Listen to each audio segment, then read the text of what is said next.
और बात देश की बढ़ती ताकत की करते हैं। जी हां, आज का दिन भारत के लिए, देश के लिए बेहद महत्वपूर्ण होने वाला, क्योंकि आज एक नहीं, दो नहीं, तीन युद्धपोत जो है भारतीय नौसेना में शामिल होने वाले हैं। आज भारत के वजीर आज़म नरेंद्र मोदी जो हैं वो 3 front line naval combatants INS Surat, INS Nilgiri and INS Vagsheer ये इंडियन नेवी को देने जा रहे हैं। आज का भारत दुनिया की एक मेजर मैरीटाइम पावर बन रहा है। बहुत बड़ी डेवलपमेंट है और हमारे लिए तो ऑब्वियसली खतरा होना चाहिए, क्योंकि जिस तरीके से भारत की नेवी डेवलप हो रही है, हमें मुज़ाकरात करने होंगे।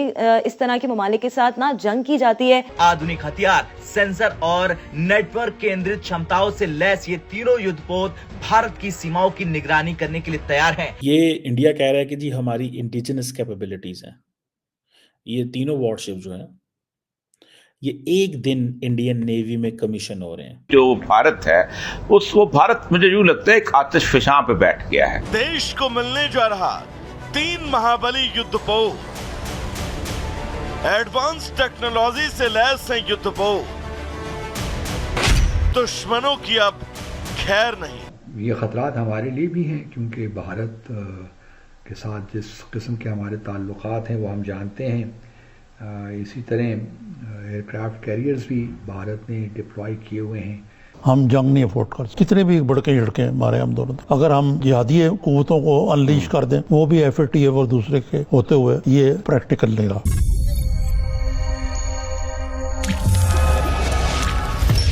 नमस्कार, जय हिंद दोस्तों भारतीय नौसेना की समंदर में ताकत और बढ़ने वाली है। आज भारतीय नेवी में 3 अत्याधुनिक युद्धपोत शामिल हुए हैं। इनका नेवी के जत्थे में शामिल होने के बाद दुश्मन भारत की और गलत इरादे से देखने से पहले 10 बार सोचेगा। प्रधानमंत्री नरेंद्र मोदी ने मुंबई के नौसेना डॉकयार्ड में INS सूरत, INS नीलगिरी और INS वाघासीर को राष्ट्र को समर्पित कर दिया है। PM बोले, नौसेना को नया सामर्थ्य मिला है। नेवी को मजबूत करने के लिए हम लोग कदम उठा रहे हैं।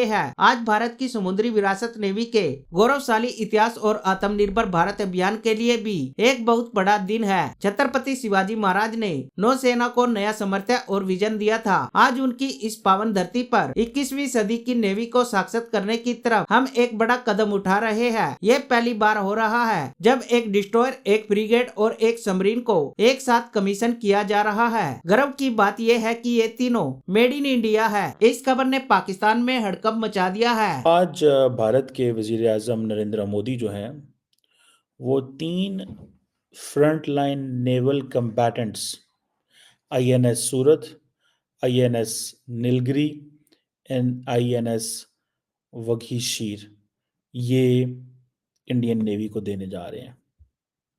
अब ये तीनों के तीनों जो प्लेटफॉर्म्स हैं, तीनों के तीनों जो समझ लें कि वो जिसे कहते हैं ना प्लेटफॉर्म्स इंडियन नेवी में जाएंगे, तो आप उसी से खुद ही अंदाज़ा लगा लें कि और उनकी जो कैपेबिलिटीज़ हैं वो कहाँ चले जाएंगे। ये इंडिया कह रहा है कि जी हमारी इंडिजिनस कैपेबिलिटीज़ हैं।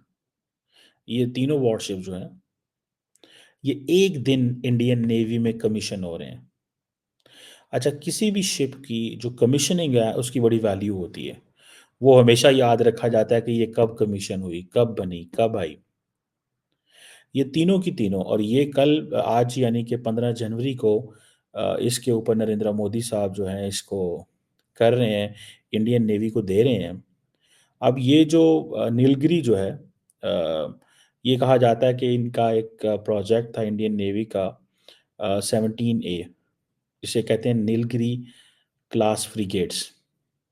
इसमें स्टेल्थ फीचर्स हैं। इसमें जो रडार जो है उसके जो सिग्नेचर्स हैं वो काफ़ी ज़्यादा रिड्यूस होते हैं। State of the art technology है सही मानों में अगर देखा जाए। दूसरा ये सूरत है, समझ लें कि ये फॉलो अप है जो on class to the Kolkata class project 15A destroyer. इसके अंदर आप समझ लें कि इसकी डिज़ाइन और कैपेबिलिटी में इन्होंने काफ़ी काम किया है। मॉडर्न एविएशन फैसिलिटीज़ इसमें डाली हैं। और इनके ऊपर जो नीलगिरी है एंड सूरत, इनके ऊपर जो हेलीकॉप्टर्स हैं, इंक्लूडिंग जो चीताक हेलीकॉप्टर हैं, ALH हैं, सी किंग हैं, और जो नए इन्होंने MH-60R जो इंडक्ट किए हैं, वो भी इसके ऊपर आ सकते हैं और ये डे एंड नाइट ऑपरेशन कर सकते हैं। और इनके ज़ाहिर बात है, ये क्योंकि स्पेसिफिक अकोमोडेशंस हैं, काफ़ी बड़ा साइज़ है, इंडिया की जो वुमेन सेलर्स एंड ऑफिसर्स हैं, उसके लिए भी ये चलेगा। अब ये जो चीज़ है, अब आप इमेजिन करें कि इंडियन नेवी जो है, वो कैसे अपने आप को रेलिवेंट बना रही है। मैं अभी आता हूँ कि ये इंडियन नेवी की ओवरऑल कैपेबिलिटी क्या है, हम कहाँ खड़े हैं और इंडो पैसिफिक के लिए ये क्या करने जा रहे हैं। बहुत बड़ी डेवलपमेंट है और हमारे लिए तो ऑब्वियसली ख़तरा होना चाहिए, क्योंकि जिस तरीके से भारत की नेवी डेवलप हो रही है वो हमारे लिए मज़ीद चैलेंजेस लेकर आ रही है। भारत का ये कहना है कि जी इंडियन ओशन रीजन जो है ये उनके लिए बड़ा इम्पॉर्टेंट है, और चूँकि चाइना भी अपनी नेवी को डेवलप कर रहा है और उस तकरीबन उनके पास तो अब पिछले कुछ सालों में 300 से 400 वॉरशिप्स उन्होंने बना दी, तो जो उनकी डिप्लॉयमेंट है अभी भारत वहाँ तक तो नहीं पहुँचा, लेकिन कोशिश उसकी पूरी है कि वो जो गैप है चाइना और भारत के दरमियान उसको फिल कर ले। लेकिन ये ख़तरात हमारे लिए भी हैं, क्योंकि भारत के साथ जिस किस्म के हमारे ताल्लुक़ात हैं वो हम जानते हैं। इसी तरह एयरक्राफ्ट कैरियर्स भी भारत ने डिप्लॉय किए हुए हैं, तो हमारे लिए हम ब्लू वाटर नेवी तो भी इस तरह नहीं बना सके, लेकिन ये है कि इस पर हमें काम करना चाहिए। ये कहा जा रहा है कि ये 6 स्कॉर्पियन क्लास सबमरीन है, ये एक इनका जो कलावरी क्लास प्रोजेक्ट 75 है, उसका समझ लें कि एक वर्सटाइल डीजल इलेक्ट्रिक सबमरीन है, और ये बहुत सारी मिशंस कर सकती है, एंटी सरफेस वॉरफेयर भी कर सकती है, एंटी सबमरीन वॉरफेयर भी कर सकती है, इंटेलिजेंस गैदरिंग भी कर सकती है, एरिया सर्वेलेंस भी, स्पेशल ऑपरेशन भी कर सकती है, और इसके साथ वायर गाइडेड टॉर्पीडोज हैं, एंटी शिप मिसाइल इसके अंदर है, एडवांस सोनार सिस्टम्स इसके अंदर लगे हुए हैं। सो इसको ये आप देख लें कि ये एंड देन फिर ये एयर इंडिपेंडेंट प्रोपल्शन टेक्नोलॉजी की भी इंटीग्रेशन इसके अंदर मौजूद है। सो ये आप समझ लें कि वो कह रहे हैं कि जी ये जो ये तीनों के तीनों जो प्लेटफॉर्म है, ये डिज़ाइन हुए हैं, कंस्ट्रक्ट हुए हैं, ठीक है जी, मुंबई के अंदर और अंदर हुए हैं। अब देखिए, जब नरेंद्र मोदी जो आज इसको कर रहे हैं, ठीक है जी, ये वो कहते हैं कि जी हमारी एक सेल्फ रिलायंस है,